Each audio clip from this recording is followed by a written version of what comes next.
வணக்கம். என் பேர் doctor Suchitra. Comment செக்ஷனில் ஒருத்தவங்க கேட்டிருக்காங்க, B12 நார்மலாக இருக்கவங்க எடுத்துக்கலாமா அப்படின்னு கேட்டிருக்காங்க. அதாவது எந்த பிரச்சனையும் இல்லாதவங்க B12 எடுத்துக்கலாமா, ஊட்டச்சத்து B12 விட்டமின் B12 எடுத்துக்கலாமான்னு கேட்டிருக்காங்க. எடுத்துக்கலாம். உங்களுக்கு டவுட் இருந்ததுன்னா, சந்தேகம் இருந்ததுன்னா, நீங்கள் விட்டமின் B12ன்னு பிளட் டெஸ்ட் பண்ணி பார்க்கலாம் லெவல். ஆனால் அது பிளட் டெஸ்ட் பண்ணுறதுக்கே விலை ஆகும், காசு ஆகும். அதனால் நீங்கள் யோசிச்சுக்கோங்க. பட் உங்களுக்கு சந்தேகம் இருந்தால் நீங்கள் பண்ணி பார்த்துக்கலாம். ஆனால் இப்போ நான்லாம் ஒரு 3 மாதத்துக்கு ஒரு தடவை B12 எடுத்துக்கிறேன். 2 மாதத்துக்கு ஒரு தடவை ஞாபகம் இருக்கும்போது கிட்டத்தட்ட 3 மாதத்துக்கு ஒரு தடவை ஒரு B12 இன்ஜெக்ஷன், நியூரோபியான் ஃபோர்ட் அப்படின்ற இன்ஜெக்ஷன் போட்டுக்கிறேன் நான்.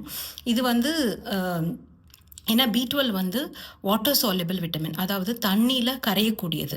அதனால் டாக்ஸிசிட்டி, அதாவது அதனால் வர்ற பிரச்சனைகள் அவ்வளோ இருக்காது. ஏன்னா ஜாஸ்தியாக இருந்தால் யூரினில் போயிடும், சிறுநீரில் போயிடும். ஏன்னா அது வாட்டர் சால்யுபிள்.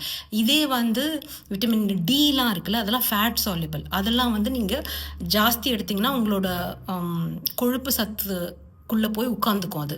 அதனால் ஜாஸ்தியான டாக்ஸிசிட்டி வர வாய்ப்பு இருக்குது விட்டமின் டிக்கெல்லாம். பட் B12க்கு வாட்டர் சால்யுபிள்னால உங்களுக்கு அவ்வளோ பிரச்சனை வராது. அதனால் எடுத்துக்கலாம் நார்மலாக இருக்கவங்களும். பட் உங்களுக்கு சந்தேகம் இருந்தால் உங்கள் டாக்டர்கிட்ட கேட்டுக்கோங்க. வணக்கம்.